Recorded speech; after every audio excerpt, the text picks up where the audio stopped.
여러분, 우리가 살아가는 우리의 인생은 주님의 시간을 살아가는 것이고 하나님의 은혜고 기쁨이며 감격입니다. 그래서 오늘 내가 눈을 뜨고 살아간다는 것이 우리 인생의 커다란 선물이고 우리에게 주어진 이 하루가 하나님의 은혜가 되는 것이죠. 근데 여러분, 이런 귀한 인생을 일부러 망치기 위해서 살아가는 사람은 없습니다.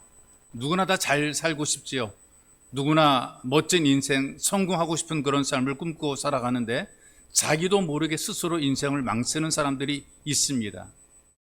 로라 슐레 증오라는 분이 계시는데 이분이 책을 하나 썼습니다. 인생을 망치는 7가지 변명이라는 책을 썼거든요. 그 책의 내용은 다른 것이 아니고 이렇게 살면 인생 망친다, 이제 그런 내용이에요. 대표적으로 변명을 늘어놓는 사람, 생각을 있으나 결단하지 못하는 사람은 절대로 성공할 수 없고 자기 인생을 망친다, 이렇게 기록을 하고 있습니다. 우리 주변에 여러 사람들을 많이 만나게 되는데 그중에 부정적인 사람들을 보게 되면 이유나 핑계가 많은 것을 봅니다. 내가 좋은 회사에 다녔더라면, 누군가 나를 도와주었더라면, 내가 부잣집에 태어났더라면, 자기도 모르게 입에서 나오는 핑계거리들이 많이 있어요. 이 목록을 만들어 보게 되면 핑계가 많을수록 행복에서 멀어지는 자신을 느끼게 됩니다. 이렇게 얘기를 합니다. 나도 인간인데 어쩔 수 없다. 나도 인간인데 어쩔 수 없다. 그 아프리카의 여왕이라는 영화 속에서 주인공이 등장해요. 험프리 보거트라고 하는 그 유명한 영화 배우지요. 술에 취해서 실수를 저지르게 됩니다. 그리고 이렇게 변명하죠. 나는 인간일 뿐이야. 인간일 뿐이야. 그런데 선교사 역을 맡았던 캐서린 헵번이 이렇게 얘기를 합니다. 우리는 그 본성을 이겨내기 위해서 창조되었다. 우리는 본성이 있는데 본성에 끌려다녀 살아가는 것이 아니다. 우리는 본능이 있지만 본능대로 사는 것이 아니다. 그 본능이 있음에도 불구하고 신앙, 인격, 그리고 능력을, 하나님의 능력으로, 용기로, 양심으로 충분히 이겨낼 수 있다. 이렇게 얘기를 하는 것이죠. 또 이런 사람들이 있습니다. 다른 사람 때문에 이렇게 되었다, 이렇게 얘기를 하죠. 내가 잘못된 것은 너 때문에 라는 그런 핑계거리가 있습니다. 나는 잘못한 것이 별로 없는데 너 때문에 이렇게 만들어진 것이다. 그런데 모든 인생, 모든 삶들은 다 자기의 선택으로 결정이 되는 것입니다.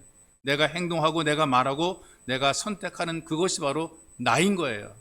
나의 존재는 내가 지금 이렇게 만들어진 것은 어떻게 된 것인가, 내가 결정하고 내가 선택하고 내가 따라갔던 그 길 때문에 오늘의 내가 만들어진 것이지 누구 때문에 내가 만들어진 것이 아니라 그 말입니다. 그런데 많은 사람들은 다른 사람들 때문에 그렇게 되었다고 얘기를 합니다. 잘못이란 건 알지만 이렇게 얘기를 하는 변명이 있습니다. 뻔히 알매도 불구하고 부정을 저지르는 사람들이 있습니다. 분명히 잘못됐습니다. 아닌 건 아님에도 불구하고, 그럼에도 불구하고 내가 그 속에 빠져들어가서 함께 하다 보게 되니까, 어떻게 하다 보게 되니까 이렇게 되었다라고 변명하는 분들이 있죠. 무책임하게 자기의 선택, 결정, 판단에 대해서 무책임하게 처신하는 사람들이 많이 있어요. 믿을 수 없는 사람, 언제든지 마음과 생각을 바꿀 수 있는 사람, 신의를 지키지 못하고 의리가 없는 사람들이 되는 것입니다. 특별한 사람들이나 하는 것이다라고 또 그렇게 이야기를 합니다. 어떤 잘하는 일, 열심히 하는 일들을 바라보면서 이건 아무나 하는 게 아니고 특별한 사람들이 하는 거야. 돈이 많은 사람들이 하는 것이고, 건강한 사람들이 하는 것이고, 뭐 달란트가 많은 사람들이 하는 것이다. 이렇게 자기가 스스로 생각하는 것입니다. 나는 그들과 다르다. 나는 그만큼 능력도 없고 실력도 없고 돈도 없고 몸도 약하고 그러니까 나는 그렇게 못한다. 이 자기를 빼는 모습을 보게 돼. 어떤 헌신과 수고와 열정이 있어야 될 그런 자리에서 나는 못한다고 자기가 빠져나가게 됩니다. 그들은 특별한 사람들이고 나는 특별하지 못하다는 얘기죠. 여러분, 절대로 그런 것이 아닙니다. 돈이 많아 헌신하는 것 아니고요. 건강해서 열심히 내는 것 절대로 아니고요. 이 달란트가, 재주가 많다고 해서 일하는 것도 절대로 아닌 것입니다. 배려이죠. 수고인 것입니다. 헌신하는 그런 마음을 가지는 것입니다. 그런데 나는 그들과 다르기 때문에 못한다고 하는 사람들은 평생 못하는 삶을 살게 돼 있죠. 또 모든 게 세상 탓으로 돌리는 사람들이 있습니다. 내가 불행해진 것은 세상 탓이다. 왜 나만 이렇게 고통을 받아야 되는가? 이건 바로 다른 사람들이 이렇게 만들어 놨다라고 얘기를 하는 것입니다. 그래서 내가 불행해진 것은, 내가 안 되는 것은 내 주변의 사람들이 나를 그렇게 만들어 놓았고 세상이 나를 그렇게 만들어 놓았다라고 이렇게 핑계를 대는 것입니다. 이 인생을 망치는 7가지 변명의 서론에서 질문을 던지고 있어요. 나는 당신이 무엇을 좋아하는지 다 알고 있습니다. 일반적인 사람들의 속성을 지금 얘기를 하는 것이죠. 당신은 당신의 고집대로 살아보고 싶어 하고 누구나 다 그렇습니다. 당신이 원하는 것을 다 얻고 꿈꾸던 환상을 모조리 이루어보고 싶어 합니다. 우리 마음속에 꿈과 소망이 있잖아요. 이걸 갖다가 내가 이루어보고 싶잖아요. 가지고 싶고 누리고 싶은 것이 모든 사람들의 마음이거든요. 그런데 당신은 가능한 한 노력은 하지 않고 출세하고 성공하고 싶어 합니다. 나쁜 짓을 하고서도 벌받지 않고 피해 가기를 원하고 당신에게 상처 주고 피해 입힌 사람에 대해서는 멋지게 복수를 하고 싶어 합니다. 보통 사람들의 심리, 마음을 표현한 것이죠. 그러나 입장을 바꿔 생각해 보십시오. 만약에 당신의 원수가 그런 힘을 가지고 있다면 당신의 인생은 어떻게 되겠습니까? 내가 이렇게 됐으면 좋겠다라고 하는 그런 생각을 가지고 있지만, 그러나 내가 싫어하고 나빠하고 나에게 적대적인 사람이 그런 힘을 가지고 있다면 내가 그렇게 당하는 것 아니겠습니까? 인생을 살다 보게 되면 행복하거나 기쁨의 순간들이 우리에게 반드시 있어요. 꼭 있어요. 그러나 반대로 고난과 실패의 자리에 빠질 때도 있습니다. 그때 우리 마음속에 드는 생각은 왜 나만 이런 고난을 당해야 되는가라는 원망이 생겨 있어요. 하나님, 도대체 왜 나만 이런 어려움을, 나만 이런 고통을 겪어야 됩니까? 그런데 이런 고난과 고통 속에서 자기를 돌아보는 기회를 삼는다면 오히려 그 사람은 유익한 인생을 살게 되는 것입니다. 여러분과 함께 교도한 이 본문 속의 요나를 보십시오. 하나님께서 요나에게 명령을 주십니다. 너는 니느웨라고 하는 적국에 가서 내 메시지, 내 말을 전하라. 회개하라는 내 말을 전하라. 이 사명을 주었습니다. 다 알고 있거든요. 모르는 게 아님에도 불구하고 고의로 불순종합니다. 싫은 겁니다. 그래서 불순종한 것이죠. 그럼 결과 어떻게 되는가? 물고기 뱃속에 삼켜지게 되고 뱃속에 들어가서 물고기 뱃속에서 죽음을 기다리는 처지가 된 것입니다. 근데 우리 속담에 호랑이에 물려가도 정신만 차리면 산다라는 말이 있잖아요. 근데 물고기 뱃속에 들어가서도 정신만 온전하게 되면 살아나올 수가 있어요. 물고기 뱃속은 아직 똥이 되기 전에 상태란 말이죠. 요나가 물고기 뱃속에 들어가서 그렇게 죽어가는 것이 두려웠을 겁니다. 숨을 쉬는 것도 두려웠을 것이고 먹은 것을 소화하기 위해서 이 물고기가 위액을 분비하면서 살이 녹아져 내리는 그런 고통의 쌀이 있는데 이게 두려운 것입니다. 그런데 아직 정신은 멀쩡하거든요. 정신이 멀쩡하면 더 고통스럽습니다. 차라리 정신 잃어버리면 괜찮을 터인데 정신은 멀쩡한데 고통이 있다는 게 이게 더 큰 고통이라 그 말이에요. 그래서 그 속에서 몸부림치며 하나님께 간절히 기도해요. 그 내용을 어떻게 표현하는가? 수올의 뱃속에서 부르짖었다. 수올이 뭐냐? 지옥이거든요. 지옥을 수올이라고 얘기를 한다는 말이죠. 그럼 자기가 있는 자리가 어떤 자리인가? 지옥이란 말이죠. 지옥 같은 고통이 있는 자리, 거기에서 얼마나 고통이 치열했던지 이 지옥이다 몸부림치면서 하나님께 부르짖은 그런 내용이 바로 우리 본문에 기록된 함께 여러분과 제가 교독한 말씀 속의 내용이에요. 우리가 교독한 그 말씀은 바로 요나가 기도한 기도의 내용이 되는 거죠. 그런데 오늘 말씀의 마지막을 보게 되니까 요나가 그 지옥 같은 자리를 벗어나게 됩니다. 원래는 한번 빠져 들어가게 되면 절대로 빠져나올 수 없습니다. 완벽한 절망의 자리인데요. 요나는 거기를 벗어나게 됩니다. 그리고 다시 일어서서 하나님의 일을 감당하는 사명자로서 역할을 감당하게 되는 거죠. 그래서 이런 과정을 우리가 보게 되면 이렇게 우리가 이해를 하면 될 것 같아요. 실패라는 것, 망했다는 것, 그리고 뭔가 우리에게 어려움이 왔다는 것, 이거는 환경의 문제가 아니라 정신과 태도의 문제라는 얘기죠. 우리의 정신과 태도가 바르게 되면 분명히 극복해낼 수 있다는 것입니다. 어떻게 처신하느냐에 따라서 지옥에서 절망 속에서 간절히 기도하고 지옥을 벗어나서 천국을 맛보는 경우들이 있습니다. 여러분, 우리 주변에 일어나는 자연 현상들을 보게 되면 태풍이 불어옵니다. 그럼 정말 많은 사람이 태풍 때문에 피해를 보게 되죠. 뭐 바람에 날아가는 것도 많고요. 바닷가에 있는 곳에 살아가는 사람들은 이 태풍 피해가 굉장히 심각합니다. 그런데 태풍이 불어와야 이 바닷물이 위아래로 뒤바뀌어져서 생명이 유지가 되고 산소가 공급이 되어서 살게 되는 거예요. 태풍이 없으면은 이 바다에 산소가 공급이 안 돼서 물고기들이 죽어간다는 것이죠. 태풍도 다 또 다른 쪽엔 유익이 되는 것입니다. 그래서 폭풍이 불어오게 되지만 이 나무의 뿌리를 더 강하게 만들어 주게 되는 거예요. 어떤 사람에게는 장애물이지만 그러나 어떤 사람들에는 오히려 디딤돌이 되는 역할이 되는 경우들이 있더란 말이죠. 믿음을 가지게 되면 실패와 절망의 자리를 오히려 디딤돌로 삼아서 일어서는 사람들이 있습니다. 하나님께서 우리를 결국 잘 되도록 복을 주시고 우리를 통해서 하나님이 영광 받으시기를 간절히 원하시는 것이죠. 중요한 것은 어떤 것이냐? 우리가 하나님을 진수로 믿는다면, 하나님께서 나의 아버지가 되시고 나는 그분의 자녀로서 하나님의 자녀의 권세를 가지고 이 땅을 살아간다, 이걸 분명히 믿고 있다면 그 아버지께서 나를 망하게 인도하시겠는가? 하나님의 인도하심이 분명히 내게 있을 것이며 나를 잘되게 만들 것이라고 하는 그 하나님의 인도하심에 대한 우리의 반응이 필요한 것입니다. 하나님의 자녀고 하나님께서 우리 아버지가 되신다면 거기에 따른 우리의 태도, 우리의 마음가짐, 그 어떤 반응이 있어야 되는 거죠. 그 반응이 어떻게 나타나게 되느냐? 요나를 통해서도 배울 수 있는 것이 어떤 것이냐면 결코 포기하지 않았다는 사실입니다. 물고기 뱃속이라는 절망적인 죽음을 기다리는 그 자리 속에서도 이 요나는 절대로 포기하지 않았다는 것이죠. 거기서도 살기 위해서 하나님을 찾아서 몸부림치는 요나의 모습을 우리가 이 말씀을 통해서 보게 되는 거예요. 아프리카 밀림의 최고의 그 맹수는 사자죠. 그래서 밀림의 왕이라 이제 그런 표현도 하게 되는데, 사자가 나타나게 되면 다른 모든 일반 그 초식 동물들은 다 꼬리를 내리고 숨거나 도망을 합니다. 그런데 무슨 사자도 코끼리에게는 함부로 가지 못해요.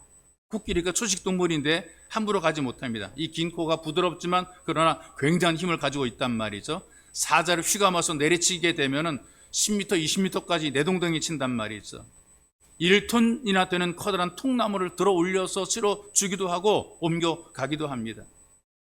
작은 소형차 한 대쯤은 뭐 들었다 놨다 한단 말이죠. 그만큼 이 코끼리가 힘이 강한단 말이에요. 이 거대한 코끼리가 어린 아이 손에 이끌려서 제주를 부리는 코끼리 쇼가 있어요. 그 대단한 힘을 가진 코끼리가 그 어린 아이가 움직이는 대로 움직이는 거란 말이죠. 왜 이렇게 되었냐면은 어릴 때 코끼리가 아기 때부터 강한 쇠말뚝에 묶어둡니다. 끊어지지 않은 아주 굉장히 강한 철사로 묶어두게 돼요. 그러면 이 코끼리가 몸부림을 치고 벗어나려고 그러죠. 몸부림을 치면 칠수록 목이 조이게 돼요. 피가 납니다. 이 쇠말뚝을 뽑으면 좋을 텐데 이 쇠말뚝이 안 뽑아지는 거예요. 이 줄을 끊어버리면 자유로운데 줄이 안 끊어지는 거예요. 이 쇠말뚝이 빠지지도 않고 이 줄은 끊어지지도 않고 내가 몸부림을 치면 칠수록 내 목은 조여오고 1년, 2년, 3년 지나는 사이에 이 코끼리는 실패와 좌절감에 젖어들게 되는 것이죠. 야, 내가 아무리 몸부림쳐도 이 말뚝은 안 뽑힌다. 내가 아무리 벗어나려고 그래도 절대로 이 내 목을 감고 있는 이 쇠사슬은 절대로 끊어지지 않는다. 이렇게 마음으로 코끼리가 좌절하고 절망하게 돼요. 그때쯤 되었을 때에 쇠사슬을 풀어내고 노끈 하나를 묶어놔요. 그 쇠말뚝도 강한 것이 아니라 그냥 아무데나 붙잡아 묶어놓게 되면 이 코끼리는 이미 마음속에 실패의식과 좌절감이 들었다는 말이죠. 그래서 쇠말뚝은 절대로 뽑히지 않기 때문에 더 이상 그걸 벗어나려고 하지 않습니다. 이 끈은 절대로 끊어지지 않기 때문에 이 끈을 벗어날 생각을 하지 않게 되는 거죠. 그래서 조금만 자극을 주게 되면 어린 아이가 끌어도 끌려다니게 될 수밖에 없는 것이죠. 인생도 마찬가지입니다. 실패가 두려운 것이 아니거든요. 실패를 극복하지 못해서 실패하는 것도 아닙니다. 뭐냐? 다시 일어설 수 없다라고 하는 패배감, 좌절감, 이게 무서운 것이란 말이에요. 마음의 태도가 무서운 것이란 말이죠. 실패했습니다. 그러나 그 속에서도 나는 일어설 수 있다라고 하는 믿음을 가지고 하나님을 찾으면 오히려 그 실패가 그 사람의 인생의 디딤돌이 될 수가 있다는 얘기예요. 여러분, 성경에 나타난 모든 과정들을 살펴보게 되니까 하나님께서 문을 꽉 닫아버릴 때가 있습니다. 환장하고 미치고 정말 죽을 것만 같은데 또 다른 문을 살짝 열어놓으시는 거죠. 하나님께서 우리를 완전히 숨이 막혀 한 곳에 집어넣어서 우리를 몰살시키는 분이 절대로 아닌 거예요. 나 죽었다라고 소리를 지를 때 또 다른 길을 열어놓으시는 거예요. 홍해 앞에 선 이스라엘 백성들이 모두 죽었다 이제는 우리 죽었다, 갈 곳도 없다. 근데 하나님께서 바람을 밤새 불어서 홍해를 걸어가게 만들어 놓으시는 거 아닙니까? 길을 또 열어 놓으신다는 것이에요. 내가 감당하지 못하게 되면은 피할 길도 주시는 거란 말이죠. 다니엘이 사자굴에 들어갔을 때 사자의 입을 막아버리잖아요. 그리고 이 다니엘을 살려내시는 거란 말이죠. 우리가 그 자리에서 멈춰 있는 것은 하나님의 뜻이 아닙니다. 더 나은 삶으로 나아가도록 이끌어 갔습니다. 또 다른 방법으로 새롭게 시작하라는 것이 있어. 우리를 향하신 하나님의 뜻이 어떤 것인가? 날마다 새롭게 되라. 날마다 높아지라. 날마다 커지라. 멈추고 있지 말라. 그 모습 그대로 있지 마라. 더 많이 기도하라. 더 감사하라. 더 간절한 예배자가 되라. 그리고 인생을 살아가면서 자기만 챙기는 이기적인 사람이 아니라 좀 사람들에게 도움과 유익이 되는 필요한 사람이 되라. 이것이 우리를 부르신 목적이란 말이죠. 그러니 여러분, 하나님의 자녀라면 실패의 자리에 빠졌더라도 포기하거나 낙심할 이유가 전혀 없는 것입니다. 양과 돼지가 함께 진흙탕에 빠져들어가요. 근데 진흙탕 속에 들어가서 누워있는 놈은 돼지입니다. 벌러덩하고 누워있는 건 돼지고요. 진흙탕에서 빠져나오려고 하는 것은 양입니다. 성경을 쭉 읽어보게 되면 하나님의 자녀를 향해서 너는 나의 돼지다라고 말한 것은 없습니다. 너는 나의 양이라고 말했단 말이죠. 실패의 진흙탕 속에서 들어눕는 것은 돼지입니다. 그런데 빠져나오는 것은 양입니다. 여러분과 제가 진실로 하나님의 양이라고 하면은 실패의 자리에 있다 할지라도 용기와 소망 가지고 우리는 다시 일어설 수 있는 것이란 말이죠. 우리가 지금 겪고 있는 일반적인 누구나 다 아는 고난들이 있고 실패가 있고 좌절이 있단 말이에요. 걱정하고 염려하고 불안하고 그렇단 말이죠. 이런 모든 인생의 실패들을 예수님께서 다 청산했어요. 십자가에 다 끝내버렸단 말이죠. 그러니까 성경의 말씀이 이렇게 얘기를 하더라고요. 우리를 근심하게 하시거나 우리에게 고통을 주는 것은 하나님의 본심이 아니다 그랬습니다. 본심이 아니라 그랬어요. 우리를 잘되게 만드는 게 본심이지 고통을 주고 우리를 망하게 하고 이게 하나님의 본심이 아니란 얘기예요. 하나님께서 우리를 부르시는 것은 누리라고 우리를 부르신 것이거든요. 누리라 이렇게 우리를 부르셨단 말이죠. 그래서 종종 성경 말씀을 읽고 말씀 묵상하다 보게 되면 멋진 어록들이 만들어집니다. 하나님께서 우리를 부르심은 눌리게 하심이 아니라 누리게 하십니다. 한번 따라해 보실래요? 하나님께서 우리를 부르심은 눌리게 하심이 아니라 누리게 하십니다. 그렇다고 가만히 있어도 저절로 누려지는 것은 아닙니다. 예수님께서 이루신 것을 마음으로 믿고 입으로 시인하고 인정하고 간절히 기도하게 될 때에 누림이 주어지게 되는 것입니다. 여러분과 제가 할 일은 새로운 능력을 받는 것이 아니고 이미 다 이뤄놓으신 것을 우리가 활용하는 것이 믿음으로 우리가 잘 쓰는 것이란 말이죠. 자, 우리 주변에 보게 되면 같은 절망, 같은 좌절에 빠졌더라도 어떤 사람들은 거기에 빠져들어가서 헤어나오지 못하고 어떤 사람은 다시 헤어나와서 더 잘 되는 사람들이 있거든요. 극단적인 한 예를 보게 되면 예수님의 제자 가운데에 가룟 유다와 베드로가 있거든요. 둘 다 제자로 살아가는데 실패했어요. 예수를 다 배반했단 말이에요. 가룟 유다는 예수님을 팔아버렸습니다. 베드로는 예수를 모른다고 부인하고 도망가 버리고 말았단 말이죠. 근데 이 가룟 유다는 실패를 극복하지 못하고 목매어서 자살해버렸잖아요. 상자가 터져 죽는 비참한 최후를 맞았습니다. 베드로도 도망갔거든요. 실패했어요. 그런데 그 실패를 통해서 무엇을 보게 되는가? 자기의 부족함을 깨닫고 부끄러움을 회개하고 다시 일어서게 된 것입니다. 그리고 회복이 되더니 초대교회 지도자로서 사명을 감당하게 되었단 말이죠. 성경을 보게 되면 예수님께서, 여러분과 제가 믿는 예수께서는 불가능이 없잖아요. 못하거나 안 되는 일이 없단 말이죠. 우리가 믿는 예수 그리스도께서는 마침표가 없고 절망이 없습니다. 우리를 완벽하게 구원해 주시는 거란 말이죠. 영혼도 잘 되고 육체가 잘 되도록 복을 주시는 거란 말이에요. 여러분, 이 예수 그리스도의 능력을 여러분들이 믿으면 우리가 포기하거나 낙심할 이유가 없다 이 말이 있죠. 예수님께서 왜 오셨을까? 말씀을 분명히 해 주었습니다. 우리들에게 풍성함을 누리게 하시려고 이 땅에 오셨다. 이렇게 성경이 예수의 오신 목적을 밝혀주고 있습니다. 요한복음 10장 10절에서 직접 말씀하셨습니다. 내가 온 것은 양으로 생명을 얻게 하고 더 풍성히 얻게 하려는 것이라. 우리에게 풍성하게 누릴 수 있도록 하기 위해서 예수께서 오신 것입니다. 왜 우리는 풍성히 누리지 못하는가? 하나님에 대한 믿음을 가지고 살지 못하기 때문에 그런 거예요. 나를 풍성하게 만들어주시는 하나님에 대한 확실한 믿음을 가지지 못했기 때문에 그런 것이죠. 믿음을 가지면, 확실한 믿음이 있으면 담대해지게 되는데 뭔가 불안한 겁니다. 뭔가 믿을 수 없는 것들이 있다는 얘기죠. 자신이 없으면 앞으로 나가지 못하게 돼 있어요. 지금 한 35년 전쯤 되었을 텐데요. 제가 처음으로 호텔 뷔페를 갔던 적이 있습니다. 우리 이정원 사모가 교직에 있을 때에 그 학부형이 워커힐 호텔의 관계자이기 때문에 그분을 통해서 그 티켓을 그 뷔페에 갈 수 있는 티켓을 선물로 받았습니다. 둘이 함께 갈 수 있는 티켓이거든요. 최고의 특급 호텔인 워커힐 호텔 뷔페였어요. 그 티켓만 내고 들어가게 되면 모든 음식을 마음껏 먹을 수 있다. 여기까지 제가 알았습니다. 뷔페를 가본 적이 없기 때문에 뷔페는 마음대로 먹는 곳이다. 이건 우리가 상식으로 알고 있단 말이죠. 양복으로 차려입고 양장으로 차려입고 둘이 그러고 갔어요. 가봤더니 뭐 반바지 입고 온 사람, 반팔 입고 온 사람 많은데 우리들은 양복 입고 넥타이 매고 그리고 양장 그러고 들어가 쭈그려 앉았습니다. 처음 보는 음식들이 있는 거예요.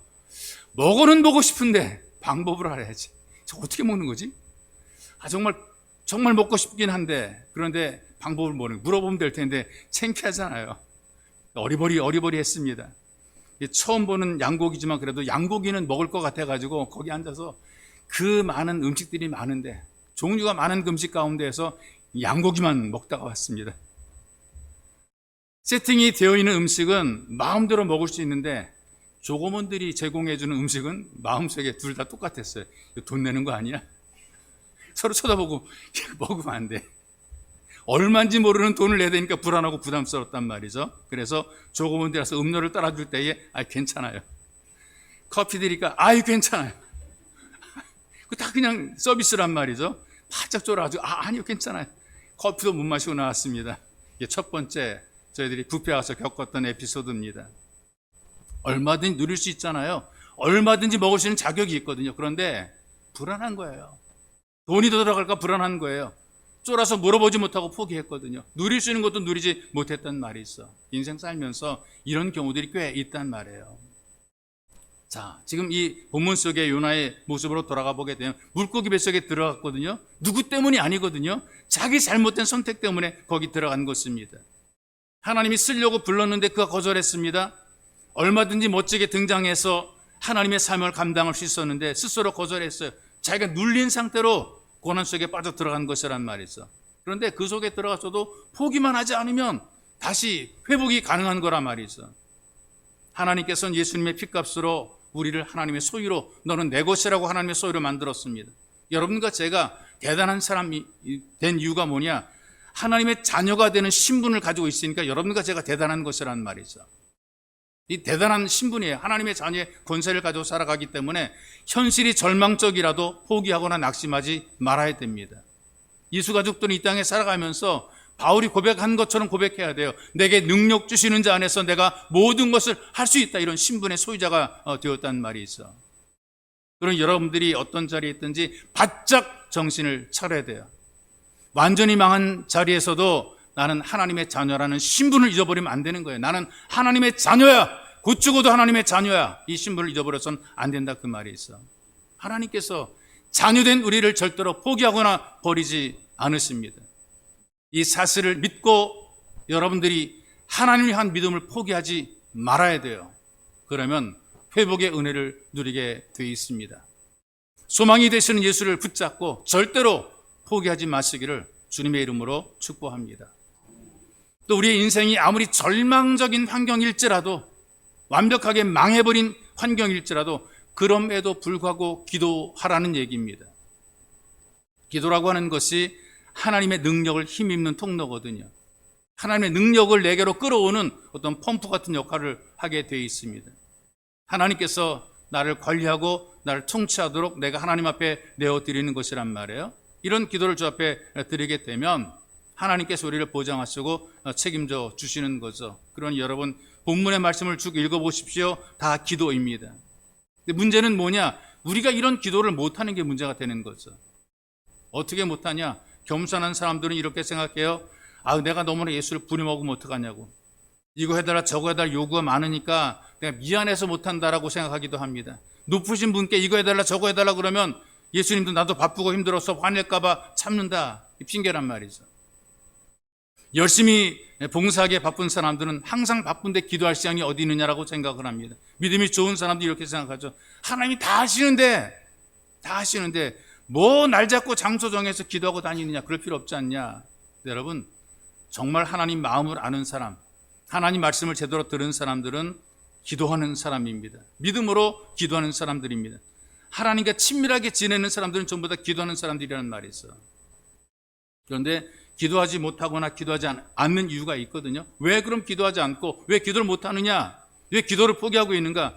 기도에 대한 패배의식이 있는 거예요. 기도를 해봤는데 해결된 적이 없단 말이죠. 내 기도해봤는데 문제가 해결이 안 됐습니다. 마음속에 어떤 생각이 듭니까? 기도해봐도 안 되더라, 그런 생각이 들잖아요. 기도해봐도 안 되더라, 그런 생각이 들게 되니까 기도 열심히 안 하게 돼요.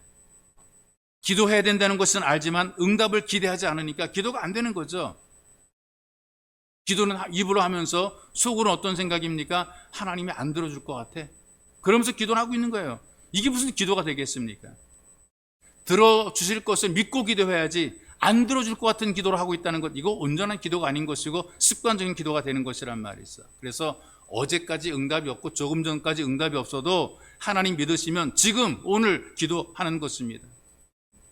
그런데 여러분, 사탄은 계속 우리를 속입니다. 기도해봤자 아무리 기도해봤자 거기다 잘 될 것이 없다. 그래서 몇 번 기도하다가 포기합니다. 몇 번 시도하다가 중단해 버린단 말이죠. 그러나 우리가 하나님의 자녀라면 아버지에게 당연히 기도할 수 있는 것입니다. 우리가 간절히 기도할 수 있고 이 기도를 통해서 하나님의 은혜를 누리게 되는 거죠. 기도하지 못하고 절망하는 성도는 성도가 아닌 거예요. 지금 요나는 실패의 자리에서 하나님을 생각합니다. 그리고 하나님께 회개하는 기도를 드리고 있다는 말이죠. 1절에 보니까 이렇게 얘기를 합니다. 요나가 물고기 뱃속에서 그 하나님 여호와께 기도하여. 처절한 실패의 순간에 가장 먼저 한 일이 어떤 것이냐? 하나님께 기도하는 일부터 시작한 것이란 말이에요.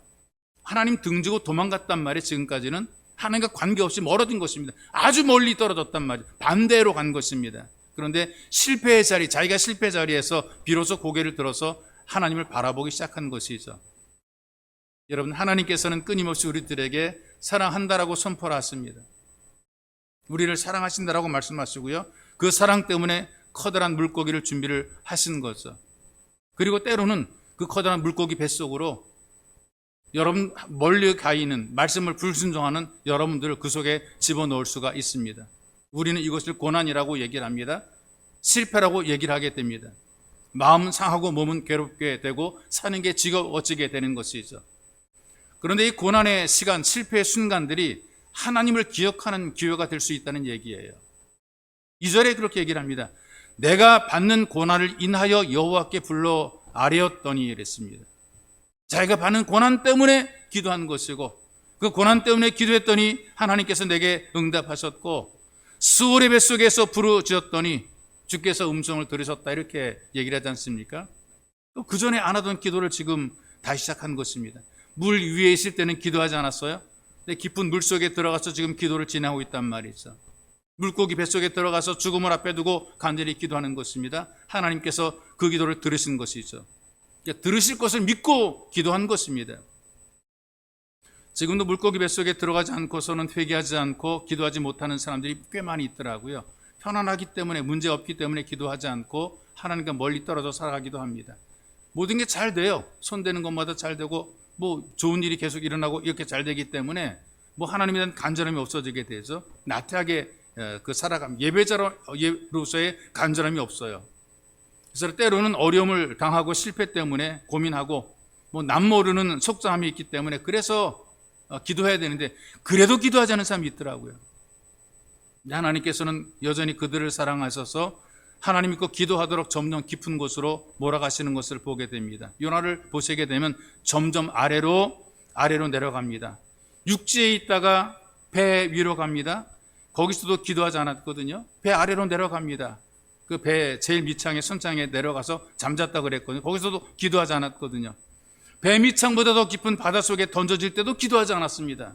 요나가 바닷속에 던져질 때도 기도하지 않았습니다. 물고기 뱃속에 들어가서 지금 기도하는 거란 말이죠. 하나님께서 여러분들이 기도하기를 원하시거든요. 하나님께 도와달라고 선포하시기를 간절히 원하시는 거란 말이죠. 4절에 보니까 이렇게 얘기를 해요. 내가 말하기를 내가 주의 목전에서 쫓겨났을지라도 다시 주의 성전을 바라보겠다 하였나이다. 나 이제 망해버리고 말았는데, 이제 끝난 줄 알았는데, 그러나 그럼에도 불구하고 나는 또 기도하겠다. 마음 놓고 예배 드릴 수 있고 마음 놓고 기도할 수 있을 때에 예배를 소홀히 하는 사람들이 있습니다. 마음 놓고 찬송하고 기도하고 있을 때에 그때 그런 기회가 주어져도 대충 찬송하고 대충 기도하던 사람들이 있습니다. 요나도 그런 모습을 보였단 말이죠. 그전에는 대충 다 했습니다. 선지자니까 했단 말이죠. 그런데 정신을 차린 거죠. 언제 정신을 차렸느냐? 5절과 6절 말씀 보세요. 깊은 물속에서 바다풀이 머리를 에워싸는 절망의 자리까지 내려가서 정신을 차리게 되는 것. 산의 뿌리까지 내려갔다는 것은 내려갈 수 있는 데까지 다 내려간 것이 밑창까지 완벽하게 막장까지 간 것이란 말이죠. 내려갈 곳이 없는 데까지 내려간 것이 거기서 정신을 차리게 되는 것이죠. 정신 차리는 게 뭐냐? 이제 드디어 하나님을 찾고 기도하게 되는 것이란 말이에요. 이것은 우리들에게 어떤 도전을 주는데요. 사람들이 경험하는 실패나 절망이나 좌절의 순간들이 오히려 하나님을 가까이 만나는 기회가 될 수가 있다는 얘기입니다.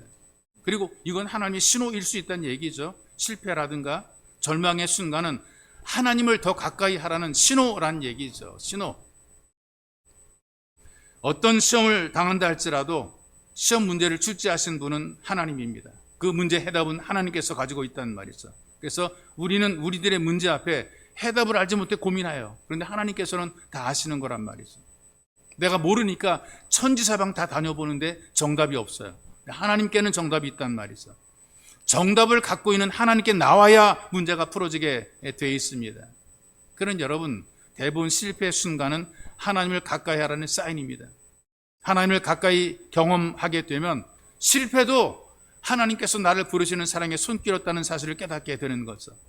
많은 그리스도인들이 성공 속에서 잘 되는 것 속에서 치유 속에서 그 속에서만 하나님의 사랑을 느끼려고 그래요. 그렇지 않아요. 실패 속에서도 하나님의 손길이 있어요. 우리를 아끼시는 사랑의 손길이 있어요. 이걸 볼 수 있어야 되는 거죠. 그래야 우리가 회복의 은혜를 누리게 되어 있습니다. 이걸 깨달았던 요나가 고백하는 것이 9절의 말씀이죠. 나는 감사하는 목소리로 주께 제사드리며 예배를 드리며 나의 소원을 주께 갚겠나이다. 구원은 여호와께로 말미암았나이다. 요나가 편안하게 살 때도요, 그 입술에 감사의 언어가 없었잖아요. 불평이 많았잖아요. 왜 나를 시켜서 그쪽으로 가게 하느냐? 불평이 많았단 말이죠. 매일매일 형통했을 때에는 감사를 잃어버리고 살았습니다. 그러다가 캄캄한 물고기 뱃속에 들어가서 드디어 감사를 고백하게 되는 거란 말이죠. 살점이 떨어져 나가는 고통 가운데 숨 쉴 수 없는 물고기 뱃속에서 썩어 냄새가 나는 물고기 뱃속에서 감사의 노래를 회복하고 있어요. 감사의 주제가 어떤 것인가? 구원입니다. 구원. 나는 하나님의 구원을 받고 있는 사람, 하나님의 구원의 손길이 내게 있다는 이 사실 때문에 그는 감사하고 기뻐하는 것이란 말이죠. 여러분, 이 땅에 우리가 살아갈 때에 조금 더 일찍 세상을 떠나는가, 조금 더 오래 사는가, 이게 중요한 게 아니거든요. 조금 더 편안하게 사느냐, 고난을 당하는가, 어떤 고통 가운데 있는가, 이게 문제가 아닌 것입니다. 이토록 아픈 실패의 순간에도 하나님의 자녀라는 사실 때문에 나는 하나님께 감사의 기도를 드릴 수 있는가, 이게 더 중요한 것이란 말이죠. 고통스러운 절망 속에서 구원받은 하나님의 백성으로 죽어가는 것, 이것 때문에 감사하는 겁니다. 야, 나는 죽어도 구원받은 하나님의 백성, 하나님의 자녀로 죽는구나, 이것 때문에 감사하는 것이고요. 내가 고통 속에 있음에도 불구하고 하나님께서 나와 함께 하신다, 동행한다는 이 사실 때문에 감사의 노래를 부르고 있는 것이란 말이죠. 동행, 임마누엘, 하나님께서 항상 우리와 함께 하신다라고 하는 이 동행의 은혜가 주어지게 된 것, 자녀이기에 아버지 하나님께서 내 인생에 동행하신다, 이걸 깨닫게 되니까 그는 감사한 것입니다. 하나님은 잘 될 때만 함께하는 분이 아니에요. 내 인생의 절망 속에 처절하게 깨졌을 때에 아무도 돌아보지 않을 그때 하나님께서 나와 함께 하시고 여전히 나와 동행하시는 거죠. 이 하나님으로 말미암아 우리는 감사의 노래를 부르게 되는 것이고요. 이 감사를 회복하게 되었을 때에 그 인생도 회복하게 된 것입니다. 10절에 보니까 하나님께서 명령하십니다. 물고기야 토해내라. 그리고 인생이 다시 시작하게 되는 거죠. 회복된 인생이 되는 것입니다. 그러니 실패가 인생의 낭비가 아닌 겁니다. 새로운 출발이 되는 것입니다. 실패는 포기하라는 신호가 아니라 방향을 바꾸어서 다르게 새롭게 시작하라는 하나님의 사인일 수 있다는 얘기죠. 실패는 무능을 의미하는 것이 아닙니다. 전능하신 하나님께 가까이 가라는 의미입니다. 실패는 하나님이 우리를 버렸다는 것이 아닙니다. 우리를 향해서 더 좋은 길이 있다는 것을 우리에게 보여주는 것입니다. 실패는 다 잃어버린 것이 아닙니다. 새로운 것이 있다는 것을 우리에게 알려주는 것이란 말이죠. 요나는 절망의 자리에서 포기하지 않았습니다. 실패의 자리에서 기도했습니다. 새로운 기회가 주어졌어요. 하나님께서는 오늘도 우리를 부르셨습니다. 복을 누리고 잘 되도록 회복시켜 주십니다.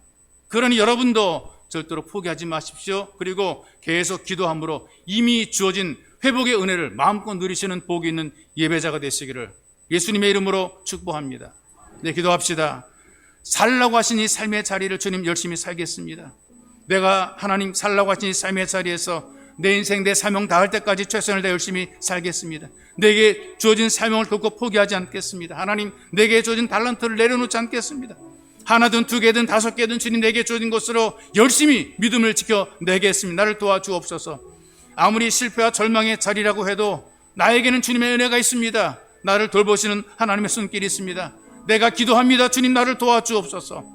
절망에 빠져서 실패 속에서 나를 붙잡아 주시는, 결국 나를 잘되게 만드시는, 회복시켜 주시는 하나님의 손길이 있기에 주여, 내가 주의 이름을 부리며 간절히 기도하니 주여, 나를 기억하시고 나를 붙잡아 주시고 나를 회복시키셔서 나를 써주시옵소서. 이런 마음으로 간절히 기도하기 원한다. 기도하겠습니다. 살아계신 아버지, 고맙고 감사합니다. 우리에게 은총과 사랑을 베풀어 주시고 삶이 만만하지 않고 여러 가지 어려움들이 있고 힘든 일이 있지만, 그러나 그런 속에서도 우리를 돌보신 주님의 손길이 있어 하나님 감사를 드립니다.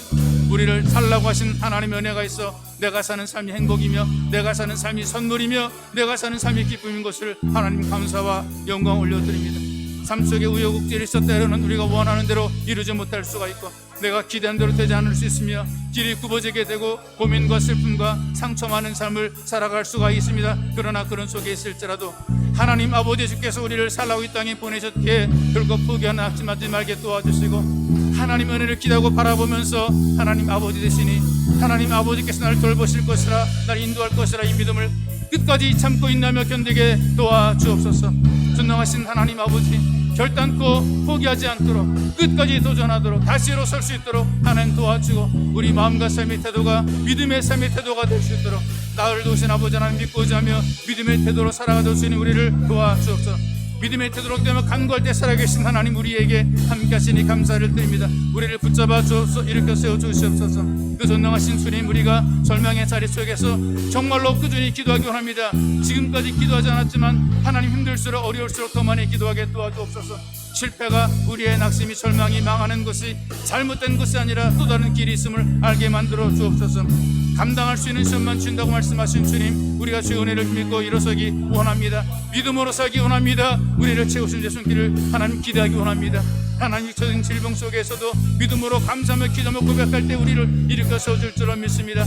하나님만 바라보고 하나님만 의지하오니 살아계신 아버지, 이 믿음으로 강해지고 담대해지게 도와주시옵소서.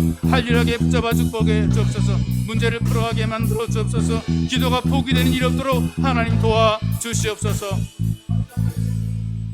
살아계신 아버지 감사합니다. 우리에게 은혜와 사랑을 베풀어 주시고 우리가 살아가는 삶이 만만하지 않고 어렵고 힘들고 고난 속에 있을지라도 절대로 우리는 내게 주어진 삶의 자리를 절대로 포기하지 말게 도와주시고 우리가 드린 예배의 자리를 포기하지 말게 도와주시고 우리가 접해 드렸던 간절한 기도를 끊지 않게 도와주시며 하나님 끊임없이 기도하며 간구하여서 살아계신 하나님을 통하여 응답을 누리고 샘을 공급받아 살아갈 수 있도록 우리를 도와주옵소서.